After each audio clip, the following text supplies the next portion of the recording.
L'énergie solaire, aujourd'hui, on la voit partout, n'est-ce pas? Sur les toits des maisons, sur les entrepôts. C'est vraiment le symbole d'un futur plus vert, plus propre. Une promesse magnifique, sauf que, comme souvent, il y a un revers à la médaille. Cette révolution, elle a aussi sa face cachée. Et c'est justement de ça qu'on va parler aujourd'hui. Ah, sur le papier, c'est clair, le solaire, ça coche toutes les cases. C'est propre, c'est silencieux, et en plus, ça peut même rapporter de l'argent. Franchement, qui ne serait pas tenté? Que ce soit pour sa maison ou pour son entreprise, c'est la promesse de l'autonomie énergétique, là, à portée de main. Alors forcément, pas étonnant que tout le monde ait voulu s'y mettre. Et attention, ce succès, c'est pas juste une impression, hein. Pour bien saisir l'ampleur du truc, il faut revenir un peu en arrière, au moment où tout a explosé. Tenez-vous bien, au premier semestre 2010, le marché français a fait un bond de 69%. C'est une croissance complètement folle, bien sûr aidée par l'État à l'époque. On peut vraiment parler d'une ruée vers l'or solaire. Oui, mais cette course s'est freinée vers le tout solaire, est-ce qu'elle s'est vraiment faite sans le moindre problème? Derrière la belle promesse, qu'en est-il des risques? Les risques pour la sécurité, pour la qualité, c'est la question qu'on doit se poser. Alors voilà le programme. On va d'abord regarder l'essor du photovoltaïque. Puis on plonge dans la face cachée des chantiers. On verra pourquoi c'est si risqué et surtout quelle est la solution, la planification. On finira avec les points de contrôle essentiels pour que tout se passe bien. Allez, on commence avec la montée en puissance du photovoltaïque.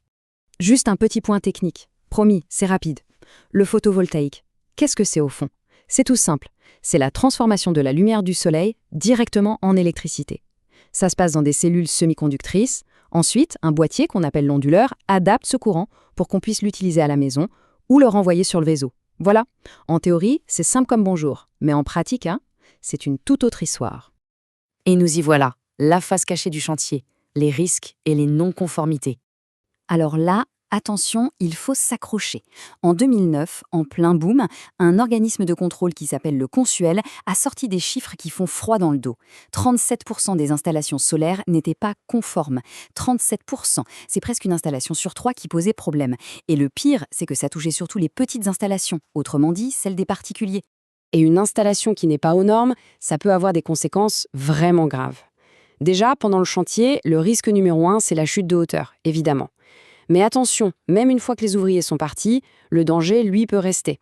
Une connexion mal faite, et c'est le risque d'électrisation, ou pire, d'incendie. C'est carrément la sécurité de toute la maison qui est en jeu. Et tout ça, ce n'est pas juste de la théorie, malheureusement. Pour qu'on se rende bien compte, il suffit de regarder un chiffre. Rien qu'en 2008, dans une seule région, en Poitou-Charentes, on a compté au moins 4 accidents graves ou mortels sur des chantiers de panneaux solaires. 4. Ça montre de manière tragique que dans ce métier, l'improvisation, ça peut tuer. D'accord, mais alors, pourquoi est-ce si risqué? C'est ce qu'on va voir maintenant. Eh bien voilà le cœur du problème. Prenez un électricien traditionnel. Il travaille principalement au sol, dans un environnement qu'il maîtrise. Maintenant, l'installateur de panneaux solaires, là c'est un tout autre monde. Il est perché sur un toit, il doit gérer du matériel lourd. En fait, il doit être un peu tout à la fois. Couvreur pour la structure, électricien bien sûr, et aussi expert en étanchéité. C'est un vrai couteau suisse du bâtiment. C'est exactement ce que dit ce guide professionnel.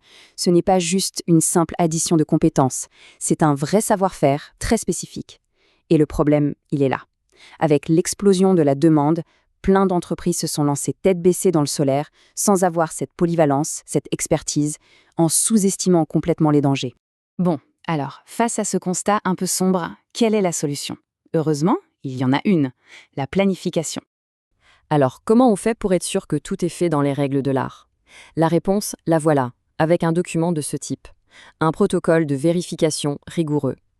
Bon, je sais, ça peut avoir l'air un peu rébarbatif comme ça, mais en réalité, c'est la checklist qui peut tout changer. C'est ce qui permet de tout vérifier, point par point, pour être certain que l'installation est non seulement sûre, mais aussi performante, du premier au dernier boulon sur le toit. Alors justement, regardons de plus près ces fameux points de contrôle. Un contrôle professionnel, en gros, ça se déroule en 4 grandes étapes. D'abord, la base de la base, la sécurité. Est-ce que l'accès au toit est bien sécurisé?